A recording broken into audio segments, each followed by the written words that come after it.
the quick links. Live streaming is on. Okay, there we go. Let me just grab the link. Good evening, ladies and gentlemen. We're going to be starting momentarily. I'm just posting links to Facebook. So just chill out for a second, say hello in the chat, and we'll be with you shortly.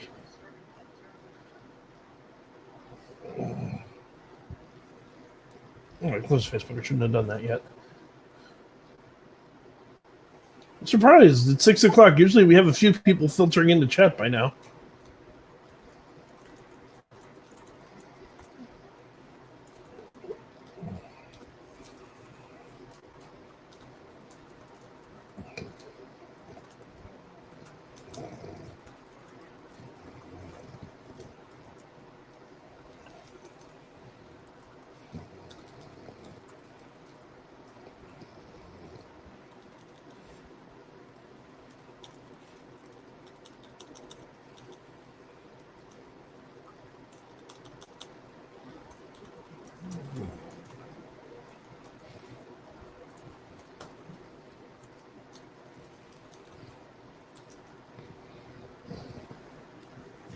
Hey, there we go. Brian, I don't hear any keys jangling. Oh. One of the main reasons we keep you around is to keep the audience distracted by The Shining. We had people watching a second ago, and they're not showing up anymore. Clearly, we've lost them because you're not dangling Shining. I got Mountain Dew. What? Okay, so posts.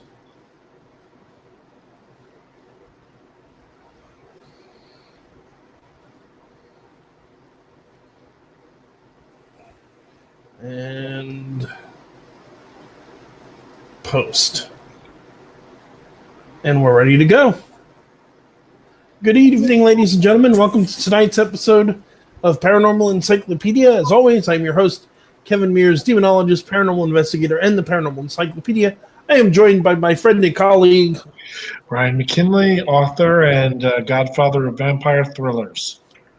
It's very important, I think, after the comment we got last week, to clarify. Brian writes vampire fiction. Yes, I'm not a vampire. That we know of. And all Kimball's. He's not proclaiming that vampires actually exist. It was. I understand the mistake given the general tone and content of our show. Yeah. But just to clarify, you write fiction. You also are very well versed in vampire folklore, which is one of several reasons we keep you around. Yeah. It's not the only one, though. But tonight we're going to get into an interesting topic that I think our friends in the Watchdog community, and hello, Kimber in Alaska, will probably find interesting. So, for those of you who don't know, there is a anarchist political movement, for lack of a better way of putting it, in the United States and other places known as the Sovereign Citizen Movement. It goes by a couple of names: Sovereign Citizens, Free Men on Land, various other bizarre claims. Ouachita Nation. Yep, which ties into the group we're talking about tonight. Very good, Brian. See, this is the other reason we keep him around, is he does his homework when I ask him to. But these are people that believe for one reason or another that U.S. law doesn't apply to them. One of the more prominent organized or semi-organized movements within that are what are known as Moorish Americans. Moorish Americans claim association with a group known as the Moorish Science Temple of Amerca, which was founded by a man who called himself Noble Drew Ali in the 1919. Do you remember? 1912, I think. Yeah. But the thing is, and we're going to get into more specifics, I actually have a letter that the Moorish Science Temple of America wrote regarding these people. But the thing of it is that in reality, Moors, actual members of the Moorish Science Temple of America and its leaders, most certainly, and Noble Drew Ali himself, the man who founded the temple, did not approve of this mindset. So I wanted to talk tonight a little bit about the actual beliefs of the Moorish Science Temple and inform people, because I personally think it's sort of an interesting religious movement. I don't necessarily agree with what it believes, but I'm not sure I entirely disagree either. I'd have to do a lot more historical research. And Kimber and Alaska said that they just shared this on Discord, and hopefully more people will come in. Thank you, Kimber. Whether more people show up or not, I appreciate you sharing that for us. And Kimball's commented that he knows a guy who claims he's an actual vampire. I've run into that as well. There's a couple of... Actually, that'd be a really good video to do in the future that you would be right up the alley of, Brian. Yeah. The vampire subculture. Oh, nice. I'm betting you know more about it than I do. Actually, not as much. I mean, I mostly know about it from my dealings with Iron Garden, But that would be the point. You actually know some people. I mean, I've been to their events as well. And they're a wonderful bunch of people. But you spent more time with them. You probably know more about it than at least a little more than I do. Most of what I know is from a book that was written like 20 years ago. Oh, God, yeah. That's most of what I know, too. I wonder, which book is it for you? Was it the Kathleen Ramsland? Yes. Yeah. We actually had her on the radio show back in the day. She was a friend of Lou's. Mm. Because while she was known for all the stuff she had done about the Vampire Chronicles and the Vampire Subculture, she also was a ghost hunter and wrote a bunch of books on that as well. Oh, nice. So they had done investigations together. Once. Oh, nice. I never met her, but yeah, we did a couple of I did an interview with her. She was like a very nice lady who had a pretty good idea what she was talking about. And I like the book particularly just because it demystifies, and it's like these people might be a little odd, but they're not bad people. Yeah. And I've spent more than enough time in the goth community that I'm very much of that opinion. Of the other, I find the other kin and the vampires and all that very strange, but I think most of them are very decent people. No, that's true. We could talk about that, Kimball's. Kimball's is saying maybe we could get him on the show. Yeah, maybe we could get somebody. I bet it. We could see about Kimball's friend. We know a couple of people we could try to have on. Although we're getting slightly off topic here. Although before we get into topic, there is one thing I want to announce that I find exciting because I happen to be a fan of his. So next week, we got things going on Saturday. So we're not necessarily going to be doing a show next Saturday. The following Saturday, the 19th, we're actually going to have the first guest we've had in quite a while, which is John G. Harkness, the author of the Quincy Harker Demon Hunter series, which is up to quite a few books now, particularly because he did a bunch of short novellas, as well as the main series. You can find them in a couple of collections, Quincy Harker 1, 2, 3, 4. I think it's up to year 7 now. Wow. Or there's Salvation and another one I forget the name of that collects, like, the first one collects the first 4 years, the second one collects 3 years.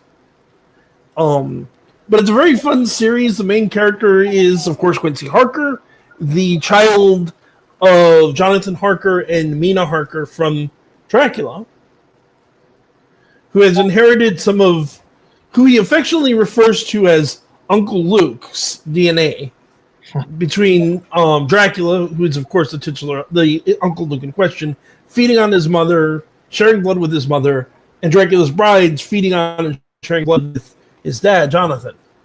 And hey, Teresa Hall, Gulf City Pagan. It's a great series. Quincy is a combination magician, exorcist, generally grumpy figure. He's a lot of fun. I've loved the series for several years now. And John was very happy. John, aside from the fact John's very happy to come on the show, he's a mutual friend of a number of other authors we've had over the years. So it should be a good time. But to get back on point. So the Moorish Science Temple of Amerca is basically an offshoot of Islam. Started by, again, this man, Noble Drew Ali. Do you remember his birth name? Hang on a sec, I have it. It was Drew Drew Timothy, something like that? I can't remember. Timothy Drew. Timothy Drew, who would later take the name Noble Drew Ali. Who started it in he started two churches. He first started in 1913 the Canaanite Temple in Newark, New Jersey. Then he relocated to Chicago, got a very much larger following, and that's where he started the Moorish Science Temple of America. Yeah. But it has a number of traits in common with mainstream Islam in that they worship Allah. They see both Muhammad. They see three prophets. Three prophets beyond what Judaism, I guess, would say. They see Jesus Christ as a prophet, just as Islam does. They see Muhammad as a prophet, just as Islam does. And then they see this Noble Drew Ali as a third prophet. That each one built on the message of the one before him. Mm-hmm. Kimball's also mentioned that a fellow member of the Watchdog community, Swindle Hoodwink, is apparently interviewing him more as we speak. Ooh. I'd be curious. I'm guessing he's probably interviewing one of the goofy ones, not the mainstream temple. Although I could be wrong. But Ali's main theory, which is where this gets mixed up with the sovereign citizen movement and the Moorish people. I'm going to, instead of Moorish versus Moorish science, because I'm really not sure how to distinguish between the two without just calling them sovereign citizens, which pisses a bunch of them off. Oh, that actually might be very interesting. Then Kimball says they think she is a temple Moor, which is vastly more interesting in my opinion. But Ali believed that black people, African American people, were actually descendants of a Moroccan empire. Of course, the Moorish Americans also believed that. The sovereign version also believes this. The difference is where Noble Drew Ali claimed this is an empire that covered a lot of Africa. And that this is, basically the slaves were taken from areas that were under the reign of this empire. Whereas the sovereign citizen variety believed it was a world-spanning empire that actually included the United States. And that black people were here before the Native Americans, before the Europeans, before anybody. But as far as I can tell, reading the actual websites from this Moorish Science Temple, they don't seem to think that. The temple itself seems to be claiming, no, this was an empire in actual Africa, as the rest of the world recognizes it. And as such, they believe that calling black people Negroes, which is not the nicest word today, but historical context, or black or African American, was actually pejorative and disrespectful. You should refer to them as Moors because they were part of this Moroccan empire. I don't know enough of the history. Needless to say, I'm more than a little skeptical of that idea. Yeah. But I think the critical point here is they don't believe, the Moorish Science Temple does not claim this gives them any special status. They don't claim it makes them the indigenous people of the Americas, which is, of course, ridiculous. The history of who the indigenous people are is actually quite interesting, because while the oldest people we know of to come to the Americas and build a civilization and continue are the Native Americans, of course, who crossed over on a land bridge in the Bering Strait something like 10,000 years ago. Yeah. There is actually some evidence that has been found that suggests that around 100,000 years ago, a couple of people from Europe may have actually come here. We found tools that aren't consistent with people from Asia and from the people that the Native Americans would have been farther back than we believe they came across, that are consistent to the sort that were found in Paleolithic tribes of Europe. If this is true, if this isn't just a hoax or tools that were, rocks that happen to look like tools, or for that matter, Native Americans came across earlier and just happen to have similar tools, I don't know. But the thing is, across the board, if Europeans came to America further back than anybody guesses. Either they didn't stay or they quickly died out. So modern American white people are not the descendants of these Europeans. It's more of an interesting footnote in history. Like the Vikings.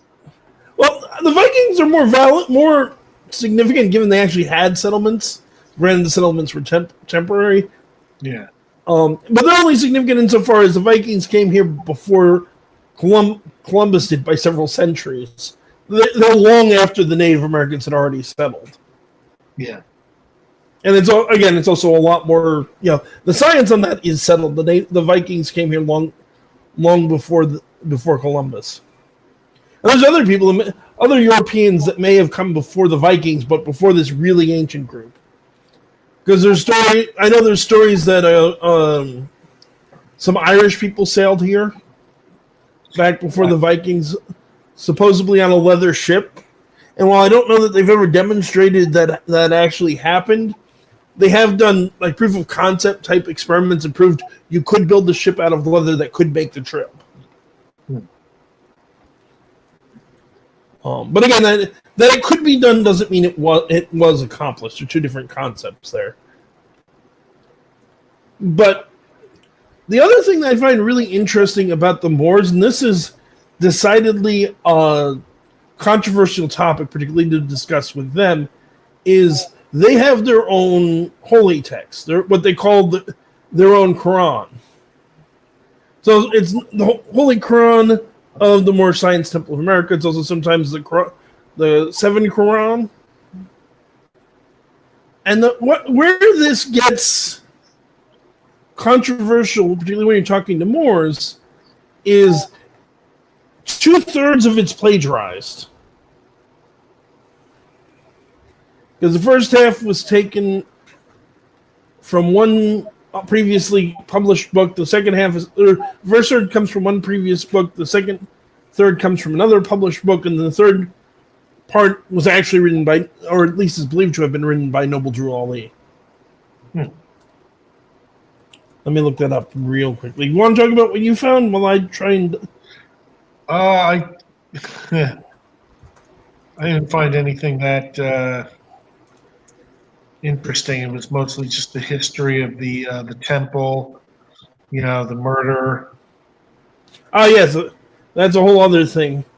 Yeah. So here we go. It took place back in the 20s.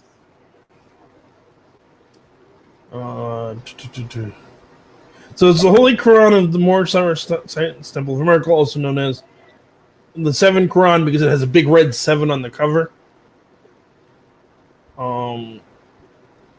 Supposedly divinely prepared by the Prophet Noble Drew Ali.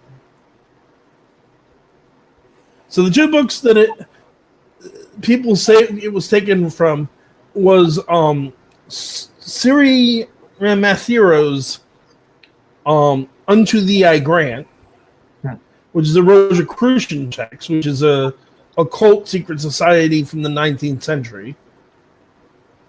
And then what was the other? I forget the other one. And this doesn't.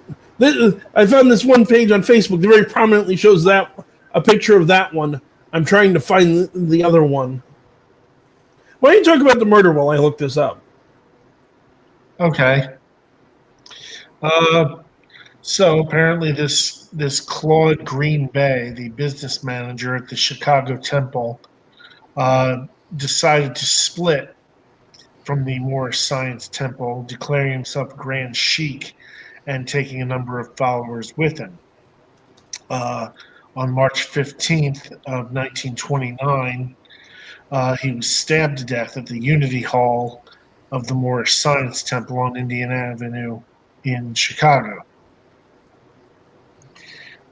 Drew Ali was out of town at the time, but he was questioned by police along with other members of the temple because they suspected them of having incited the incident, but no indictment was ever brought down. Yep. Shortly thereafter, Drew Ali died of tuberculosis. Which is what I find interesting about that, and I have nothing to add to the story. You told it very well. This again, Brian does his homework when he's good at that. What I find interesting about this is I've seen people in the Watchdog, or at least associated with the Watchdog community, comments mostly, calling Ali a murderer over that circumstances. And there isn't a whole lot of evidence to support that he was involved. I mean, he wasn't in town at the time, so he definitely didn't kill the guy directly. Right. But we're talking about early 1900s. This is what, 20, 30? So we're talking early 1900s. Yeah. Black guy in Chicago accused of murder, and the cops couldn't dig up or invent enough evidence to even indict him. I mean, let's. I'm not trying to go social justice warrior on anybody here or anything, but let's be honest. That's pretty impressive for the early 20th century. Yeah, it's surprised he wasn't. He wasn't indicted. So while Brian gave us that, I did find the other book I was looking for, which is the Aquarian Gospel of Jesus the Christ, which, or to give the full title, the Aquarian Gospel of Jesus the Christ, the philosophic and practical basis of the religion of the age of Aquarian in the age of the world and of the Church Universal, which was written by Lee H. Dowling in 1908. He claimed, now, neither of the authors of these books, neither the Aquarian Gospel or the other one that I've already forgotten the name of, claim to have written the book. They claim that they were Lee claimed that the Aquarian Gospel was transcribed from the Akashic records. But so I've seen Moors argue Noble Drew Ali didn't really plagiarize the work because he didn't claim it as his own. He claimed that it was something that it was known to the Muslims that was finally being released to the world. The thing to realize here, I think, is because the mistake the channel that said that made is it was talking about plagiarism as if it was a legal concept, and plagiarism isn't a crime. You can't sue somebody just for plagiarism. What you can sue them for is copyright infringement. Yeah. I'm not saying that he was guilty of the civil infraction or the crime of copyright infringement. I'm not a lawyer. I can't determine that. But as I understand it, under academic standards, which is usually where plagiarism applies, to be plagiarism, you have to use the work. You have to use the work of another without or even sometimes use your own work, because you can do what's called self-plagiarism, where you copy your own previous work without properly citing it. But when you don't give the original author proper credit for what they created, and for that matter, particularly in the case of written publications like this, when you don't have permission from the author to republish what they created, this isn't going to protect you. Right? This was divinely sent by God. Because people, I don't know of any specific cases, but as far as I know, I'm pretty sure people have tried that argument in court before with various mystical texts. Because there's a long history of magicians and occultists copying each other. See, like Aleister Crowley got in a lot of hot water with the Golden Dawn for copying a bunch of their secret texts and publishing them for everybody, and saying, "Oh well, Aweis's guardian angel inspired him to write this, and another guardian angel inspired them. That's why the word is almost identical or is identical." Isn't really a good argument in a court of argument. I mean, it's like I don't think it's going to hold up in a court of law for a copyright argument, nor is it going to hold up academically. A professor is going to laugh in your face. Let's be honest. I personally am inclined to think he just copied other people's work. I'm not an expert enough in the theology of either text to claim whether they're true or not.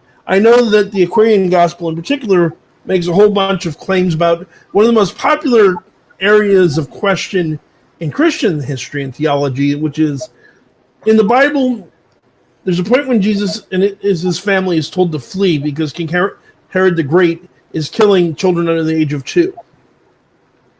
The Bible says that they flew to Egypt, and generally speaking, they're supposed to have fled Israel for about 30 years before they come back.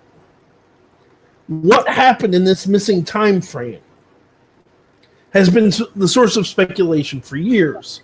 The Aquarian Gospel claims that Jesus went to India and China and Africa and a couple of other places, and Egypt, which is the only part the Bible actually says. Sure. And then he learned various things there, and there are various other quasi-religious texts that make these claims.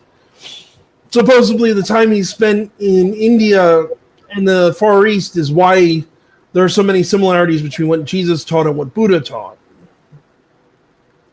Because Jesus learned under Buddhist monks at the time. I don't personally agree with that interpretation. Yeah, I've never heard that before. Yeah, but you're not quite a Christian as steeped in weird conspiracy theories as I am. Let's be honest. This kind of I've been hearing this kind of thing for decades. There's a lot of legends that he went to England as well. There's a book that was published back around when I was in college that claimed to have been secret writings written by Merlin, the wizard. Wow. That implied that Jesus had come to England and Ireland and learned from the Druids. But the book is a known hoax. It's not an actual historical text. The Druids did have a written language and did actually have early books. But the text in question refers to things that didn't exist till hundreds of years after the time of Merlin. Really, it's supposedly lessons that Merlin taught King Arthur. It's like Arthur was, if he existed at all, was supposed to have been a chieftain, warlord, or king of the 6th century AD. There's certain iron, metal forging techniques that didn't exist in 6th century AD England. Yet Merlin's instructing him using these types of examples, which is why the whole thing's largely ignored. Yeah. Another thing I think that's worth mentioning is that the reality is that while, again, mainstream Moorish Science Temple doesn't tolerate this kind of behavior. In fact, the Moors have their own divine constitution, which you can find a copy of on their website. But Acts 4 and 5 explicitly condemn this whole sovereign citizen thing. Act 4 says, all members must preserve these holy and divine laws, and all members must obey the laws of the government. Because by being a Moorish American, you are part and parcel of the government and must live the life accordingly. And Act 5, the organization of the Moorish Science Temple of America is not to cause any confusion or to overthrow the laws and constitution of the said government, but to obey hereby. It's amazing how people will just completely ignore parts of their own religion when they become inconvenient. Oh, yes, and this is hardly unique to these people. Christians are terrible about this, too, and I'll be the first to admit it. But you guys can, you don't have to take our word for it. You can go look up, go to Wikipedia and find the article on the Moorish Science Temple of America. Follow the links. You can find a letter written by the temple in Chicago explicitly condemning this Moorish sovereign citizen movement, saying that no, they are not part of us. They have nothing to do with us. We believe in obeying and supporting the laws of the land. And from what I understand, Drew Ali wasn't exactly a saint. Our good friend Virgo Triad has a whole video about him and some of his shadier side that I don't want to get into because she did it better than I can, bluntly. Because she did more research than I did for this. But the thing I really like about Noble Drew Ali's philosophy and what he was trying to put forward is he wanted to raise Moors or African Americans, however you want to look at it, up and turn them into upstanding pillars of the community. Make them above reproach. that runs contradictory to just arbitrarily ignoring the law when you don't like it. Yeah, no, it makes sense, and it ties into the other, like the Negro Renaissance of like Harlem in the 20s, the new Negro movement, all of that kind of jazz age stuff that was aimed at bettering Black Americans. Yes, absolutely. I agree with you absolutely, Brian. The other thing you'll run into here is that one of the other prominent Islamic groups or quasi-Islamic groups, particularly in the case of Moorish Temple, because there are some similarities. They refuse to eat meat. They refuse to eat pork. They recognize Allah as God. They recognize Muhammad and Jesus as prophets, all of which Muslims do. But they also have their own beliefs and their own scripture. But the other major Islamic group in the U.S. would, of course, be the Nation of Islam. And while for much of the Nation of Islam's history, it's denied any debt or any historical connection to the Moorish Temple of America, but probably one of its most famous members in the last few decades was, of course, the leader Louis Farrakhan, who in 2014 openly admitted, our roots are in the Moorish Temple of America. So it's had a huge influence, whatever you think of it. The other thing I want to bring up, and I think I'm gonna cut this short because I'm not feeling especially well tonight.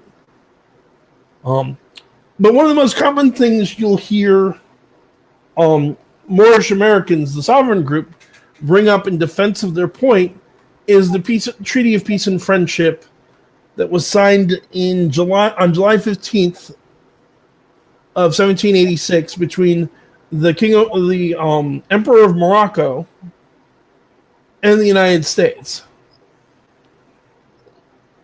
They claim, and then it was ratified and proclaimed by the President of the United States July 18, 1787. It was then it expired and replaced in 1837. It was replaced by a treaty that was signed in 1836, which are very similar.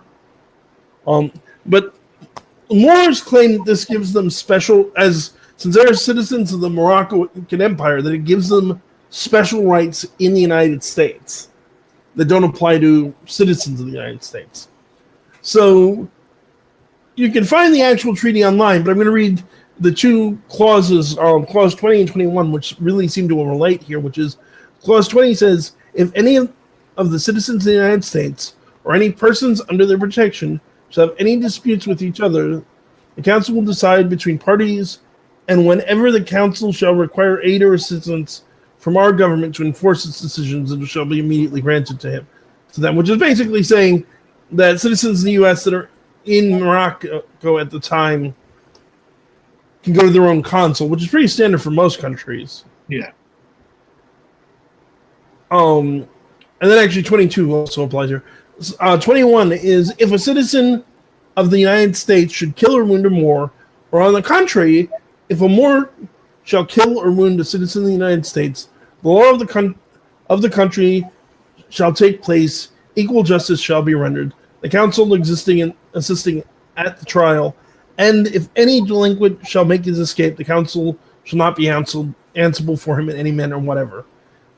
Which I'm no lawyer, but as far as I understand, legalese to English, what this is saying is, if you commit a crime, if you're a Moor and you commit a crime in the United States, U.S. has jurisdiction over you, and the Moorish consul will also assist at trial. If you're an American and you commit a crime in Morocco, Moroccan government has jurisdiction over you, and again, the American consulate will take part in the trial. And either way, justice should be handled equally and fairly. None of which is particularly unique to any treaty that I'm aware of. This is all standard stuff. And then 22, if an American citizen shall die in our country, and no will shall appear, the consul shall take possession of his effects. And if there be no consul, the effects shall be deposited in the hands of a person worthy of trust until the party shall appear who has a right to demand them. But if the heir to the person deceased be present, the property shall be delivered to him without interruption. And if a will shall appear, the property shall descend agreeable to the will as soon as the Constitution shall declare or the council should declare the validity of the United States. And there's a bunch more that talk about relationships between the United States and Morocco, none of which in any way give Moors special rights within the United States. Or particularly, or even more particularly, none of them give American special rights in the territory under the Moroccan Empire. It's basically, we'll treat each other's citizens fairly and we'll recognize them as members of whichever nation they came from. So even if you believe that you're somehow a citizen of the Moroccan Empire, even though there is no the Moroccan Empire doesn't exist in the United States. Even if it ever did, it doesn't now. This doesn't give you special immunity. You still have, you'd be able to go to the actual legit. If you're an actual citizen of Morocco, you could certainly, just like any other case, if if an English guy came to the United States and was being charged with a crime, he'd be entitled to talk to his embassy for help. Mm-hmm. If you're actual Moroccan in the United States on vacation for work, whatever, you'd be able to contact your embassy and get assistance there as well. It doesn't give you immunity. It doesn't give you special rights. It sure as shit doesn't make you a diplomat, which is another bizarre claim that some of them have made. And the other thing that's important here that I think these more sovereigns don't grasp is this treaty is very folks, don't misunderstand me. The Treaty of Peace and Friendship between the United States and the Empire of Morocco is very important from a historical perspective. And let me tell you why. After the end of the Revolutionary War, Morocco was the first country to formally recognize the United States as an independent nation separate from England, from the British Empire. Historically, that's huge. The first ones to give us a seal of legitimacy and say, yep, your government is real and legitimate. We recognize you, and we recognize you to the point where we're going to sign a peace treaty with you to protect each other's interests. That's before the other ones. It's historically important. It's politically important, particularly to the 18th century. But it's still just a treaty. We have similar treaties with England and France and dozens of other countries that don't get these special privileges just because they have a treaty.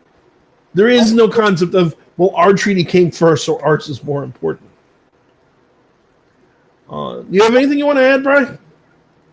No, that's pretty interesting about the treaty.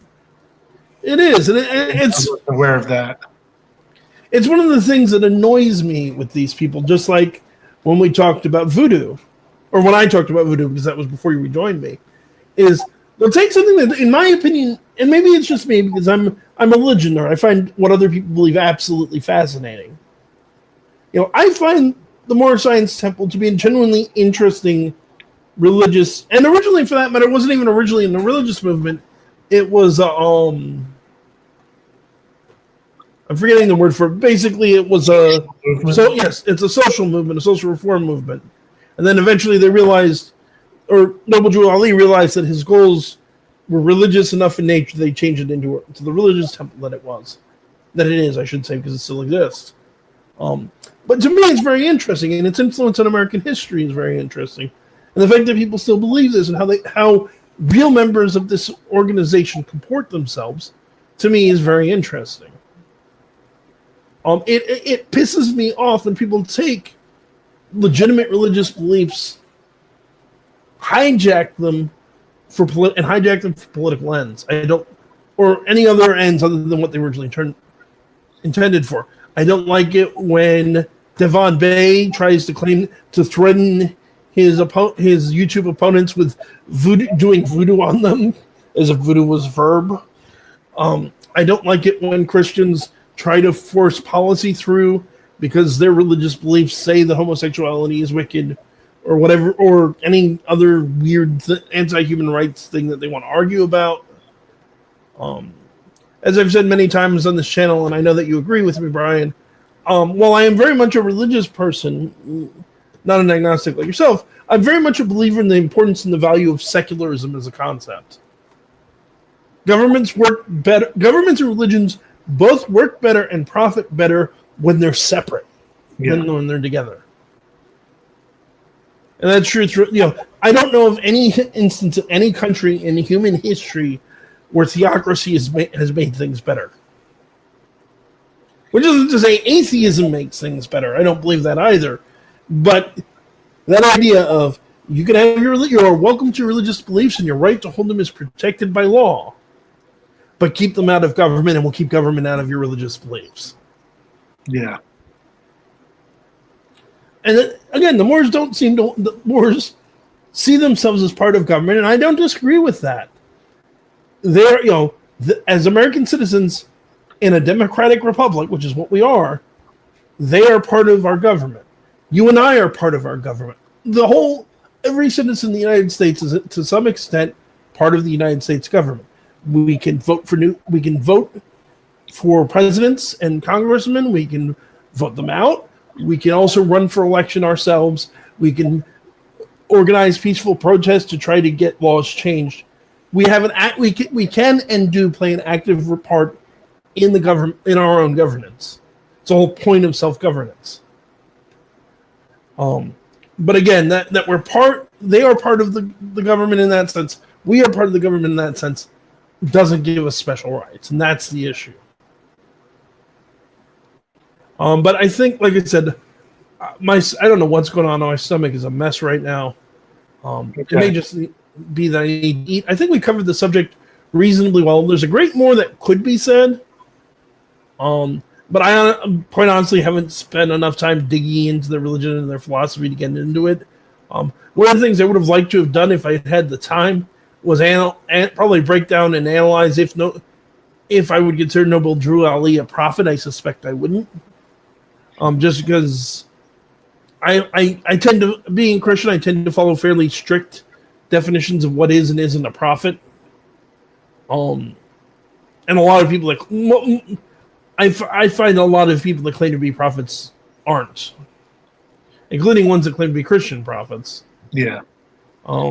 Joseph Smith doesn't meet the biblical standard of a prophet. Muhammad doesn't. Many of the televangelists and big religious leaders today don't fit the standards of prophets. Judge Rutherford and Charles Russell of who's found both are the basically men who founded the Jehovah's Witnesses movement are not prophets. And for those of you who are wondering, who haven't seen the past videos I've done on this, the biblical there are basically two major biblical standards to be a prophet. One of which is a religious one and really only makes sense if you're Christian, which is that they have to confirm the divinity of Jesus Christ. But the other one's an Old Testament standard of being a prophet. There's another one. There's two more. One of which is also religious and old, but both of the other two are Old Testament standards. And the one is really strict and doesn't necessarily require you to be Christian to hold someone to it. So another one is that if someone claims to be a prophet and says, "Now let us go and seek after other gods," they're not a true prophet. But the most strict one and the hardest to follow, to the point that there's legitimate room to debate if even prophets of the Bible meet this standard, is that to be a prophet, anything you say that you claim is a prophecy of God from God must come to pass. You make a single mistake. You say one thing will come to be that does not come to be. You are a false prophet and should be struck dead. If not by God outright, and there's interpretations that think God will simply struck false prophets dead personally, you are to be executed under the law. Nice. This is a big part of when you read, particularly if you read the Old Testament, when God calls people to be a prophet, the answer is not me, you got the wrong guy. They have one off day, they make one faulty prediction, and it's the death penalty. Would you want that responsibility? I don't. And Teresa, thank you. She said, great information. I'd like you to do a study on Timothy Drew. I'll see what I can do, and I'll dig around and see if I can find any prophecies he's done to compare them. I just don't know enough now to make that judgment. I will say I'm skeptical just by virtue of his copying of other people's text and claim, and without proper attribution. I'm not a big fan of people who do that for obvious. And I'm sure as a writer, Brian, you're not a real fan of plagiarists either. No, not really. But for those who, again, it's a very strict definition, and it works good, and it makes sense when you think about it, because in Christianity and Judaism, for that matter, in Islam, God is all-knowing and all-powerful. The literal definition of a prophet is someone who gets information directly from God. So how could a true prophet of God be wrong? That would mean God is wrong. Right. That's why it has that standard of if they predict something that doesn't come to pass, he isn't a prophet. The three obvious examples of this were Harold Camping, who predicted the end of the world 3 or 4 times, and is the one that back in the early, almost 10 years ago, had all the billboards up, 2011, the world is going to end. And then when 2011 passed and it didn't happen, he said 2012 and the world didn't end. And they had done it at least twice before 2011. Yeah, they satirized that kind of thing on Parks and Recreation one time. I don't doubt it. They had this whole cult that met yearly to see the end of the world. Well, that's actually a satirization of another group that's really quite interesting, which are known as the Millerites. The Millerites were a 19th century sect of Christianity started by a man by the name of Joseph Miller. And Miller had become convinced that by taking various dates in the Bible and adding weird numerology and mathematics to them, he had figured out the exact date of the end of the world. And he predicted it. He convinced a whole bunch of people that it was the right date. Let me just look it up, because this is funny enough because it happened. He did it twice. The first time was in 1843, and a whole bunch of people gathered together to wait for the end of the world, and nothing happened. So, not to be deterred, he skipped it ahead to 1844. And this was huge. You guys listening are probably remember the events around Harold Camping and how a few people got all hyped up and acted completely nutty. And there's footage of the guy in Times Square standing there as the time comes and goes. And I honestly feel bad for the man, because he's clearly devastated, because he was absolutely convinced this was the big one. And nothing happened to it. And everyone was making fun of him. That's nothing compared to what happened with the Millerites. So Miller predicted, William Miller, not Joseph, I apologize, I was mistaken. Price would return on 1844, specifically October 22nd, 1844. People sold their houses, gave away their worldly goods, gathered in stadiums. There's stories, though they're untrue, that they'd sit on the tops of their roofs waiting for Christ to come on October 22nd. We're talking thousands who were horribly disappointed to realize we're wrong. And basically, there was a couple of responses people had to it. One response was, this whole thing's nuts. We're going to stop trying to predict the end of the world. Another one was, he was wrong, but something actually happened. So that some part of the beginning and the end of the world happened. It just wasn't the rapture that everybody these days talks about. Then there's the third group, which is very interesting for a reason I'll get into in for a minute, that thought, yeah, okay, he's wrong, but his math is off somewhere. Yeah. The main group, the second group, eventually would split off and form the Seventh-day Adventists, who openly admitted, the 22nd was not the day of Jesus' return. It was the beginning of his final work of atonement and cleansing the sanctuary and leading up to the second coming. But among the people who were convinced that the math was off, But the numbers were right, but he started with the wrong beginning year. It was a man by the name of Charles Taze Russell. Charles Taze Russell would go on to predict the end of the world. Let me look it up because he did this an impressive number of times. I mean, trust me, Camping was an amateur at changing his guess when he was wrong. Here we go. So the first one was...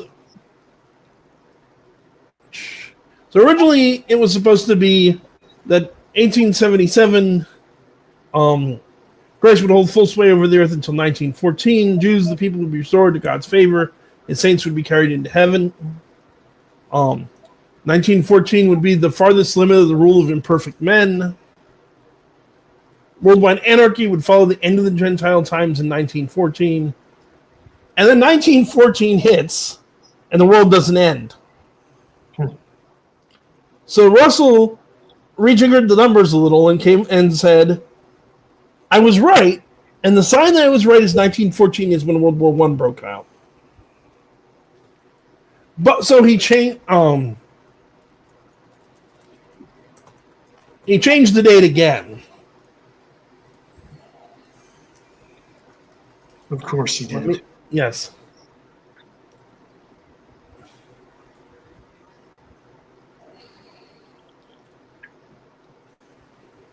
Okay, so 1914 changes it to 1916. Nothing happens. 1920,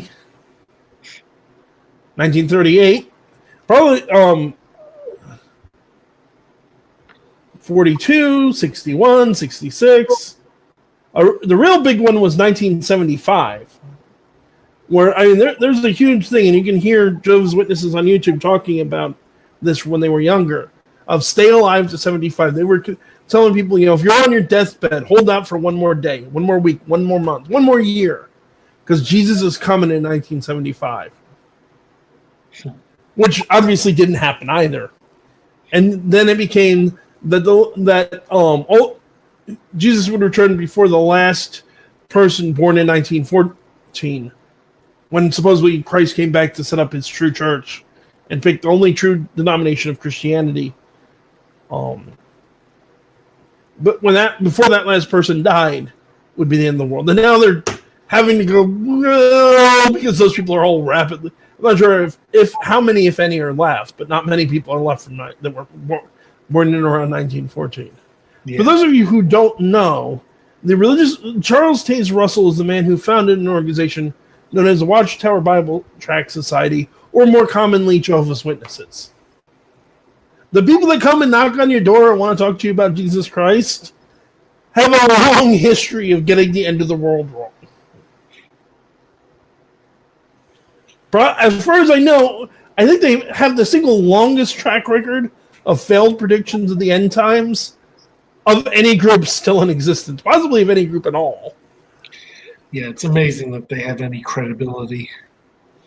Yeah, there's much worse and that's a sad thing.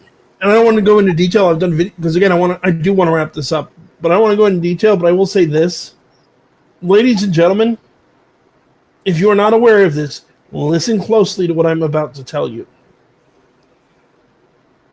If Jehovah's Witnesses are showing up at your door, especially if you have children present, I'd consider telling them to buzz off. Particularly, you can ask them, they have what's called the Do Not Call list. This is something a lot of people don't know, but it's a list of addresses they're not supposed to visit. And generally speaking, it could take a couple of times, and you may have to call the Kingdom Hall, but eventually you can usually get them to stop. And here's why I would suggest extreme caution. The majority of Jehovah's Witnesses are nice people. I think they're very wrong on many, many things, but they're usually nice, decent people. The problem is that both in the United States and in Australia, the Watchtower Society and Jehovah's Witnesses have a well-documented history of covering up cases of child molestation.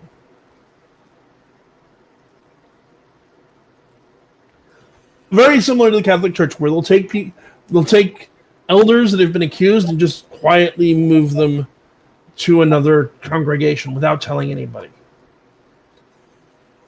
And again, you can look this up. They're talking about huge lawsuits. There's a big decision from the Australian Royal Commission a few years ago. Kimball, I wouldn't say they have a cult mentality. I would say that they are a cult. But like I said, my biggest concern with them is, one, we know that they've covered up active cases of child abuse. Two, and this, in theory, I don't have a problem with. In practice, I do, which is they have a strong prison outreach group. And one of the groups they target in their prison outreach is child molesters that will get welcomed into congregations when they get out of prison, often without necessarily telling the members of the congregation. They will be incredibly offended if you point this out to them, particularly because they believe that any media source that isn't Watchtower is directly controlled by Satan, myself included, even though I'm a professing Christian. They do not like to hear any criticism. But this is, again, don't take my word for it. Go look this up. There have been lawsuits. There have been numerous court cases, both in the United States and Australia. This isn't just a maybe sort of this could have happened. Right. They've admitted to they have fought in U.S. court to keep back databases they have of accused child molesters from the courts, and fought for the right not to reveal that information. And I can't support, I am all for people's right to believe whatever they want, no matter how silly I find it. The protection of criminals is not something I think any sane person should support. Religion is not an excuse.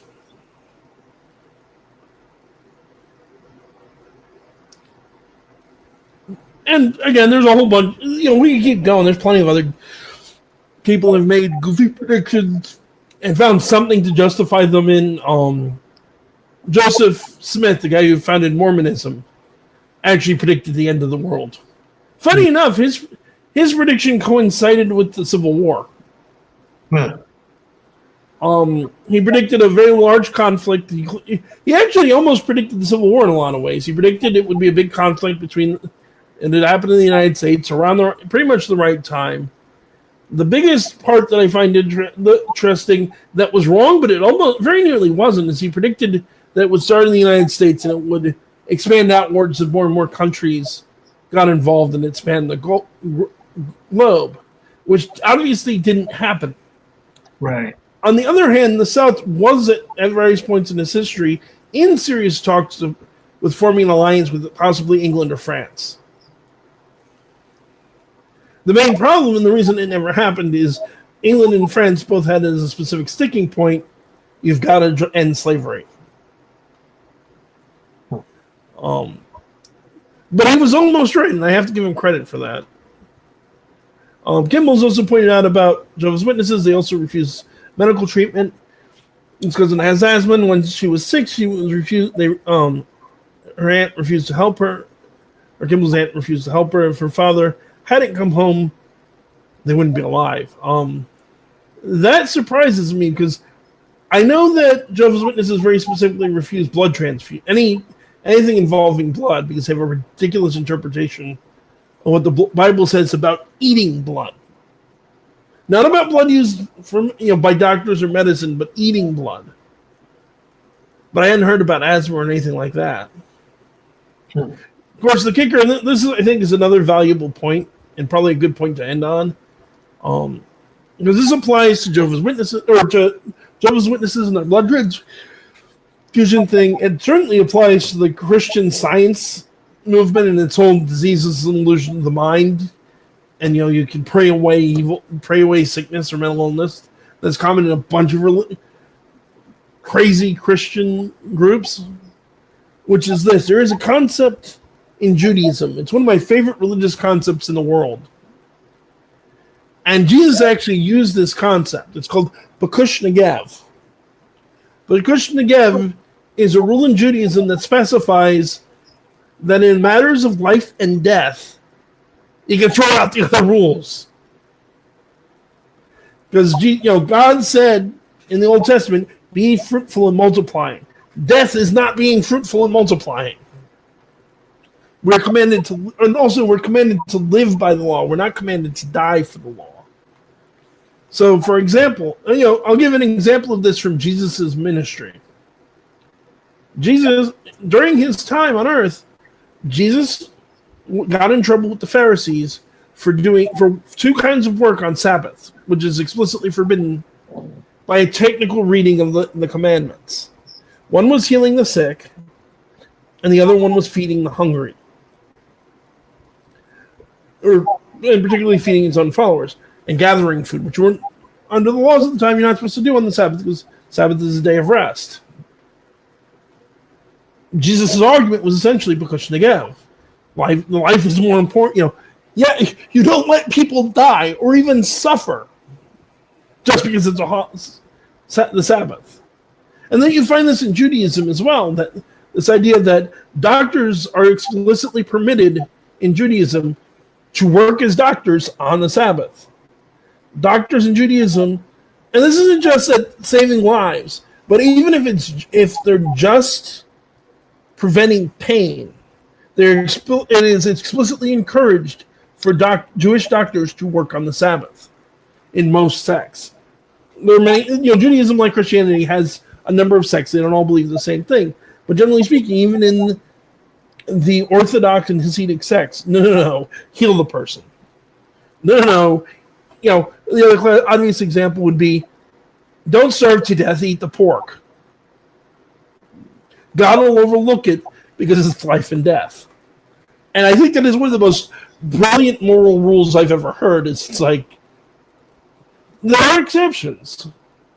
The three exceptions are generally murder, and you don't specifically murder. You don't need to do to save your own life. Self-defense is a different issue. Killing somebody in cold blood is not self-defense. Right. Worshipping other gods and sexual immorality, which is generally defined as sexual immorality, not very specific. And when that would come up in a life or death situation is hard to figure out. But again, anything else, like you can eat food that isn't kosher, you can work on the Sabbath, you can do all these other things that Jews aren't supposed to do because it's a life or death situation. And that is one of several ideas in Judaism I really wish all Christians had adopted. Particularly Jehovah's Witnesses, with the fact that children have died because they needed a blood transfusion, and Jehovah's Witnesses' parents wouldn't allow it to happen for their religious beliefs. And that's wrong. Yeah. Believe whatever you want, but don't let your child die. And this isn't just, I'm not just speaking on Jehovah's Witnesses. This goes for Christian Science people who think that all disease is an illusion. This goes for people who think their kid is possessed by a demon and take them off their epilepsy meds. This goes for the anti-vax nut jobs and all the other people that would rather put some dumbass belief over medical science. I have no patience or respect for that shit. Never have, never will. Don't kill your kid. And on that cheery note, we've actually made it to the full hour anyway, so I think it's probably a good time to wrap up. Brian, do you have anything you want to add? No, we're good. Okay, so folks, if you're not following us on Facebook, I would strongly encourage you to go over, look up the because you need the part, because there's another Facebook page called Paranormal Encyclopedia. But the Paranormal Encyclopedia, subscribe. You can find out what the plan is next week. You can also figure out hopefully some idea of what we're talking about, because we still have to figure that out. Regardless, remember on September, because it's now September 19th, we'll be having John G. Harkness on, the author of the Quincy Harker Demon Hunter books. Check out Brian's excellent books on Amazon. They're still available, right? At least the Kindle version, I would assume. The Kindle versions, yeah. So you at least get the Kindle, probably. I would think the Audible too, right? Yeah, I think the Audible is still good. So you can go check out the Audible and the Kindle versions. Brian McKinley Again, Godfather of Vampire Thrillers, fiction, not fact. Before we get in trouble again. That's going to do it for tonight. Remember as well, regardless of whatever is happening with this show, next Friday I will be doing the Grumpy Old Gamer series again. I just did it again last night. I had a lot of fun. Hopefully anyone who's remotely interested in Dungeons & Dragons similar games, go check that out. But that's going to do it for tonight. This is Kevin Mears saying good night and God bless, and Brian McKinley saying keep your fangs sharp. Good night, ladies and gentlemen. And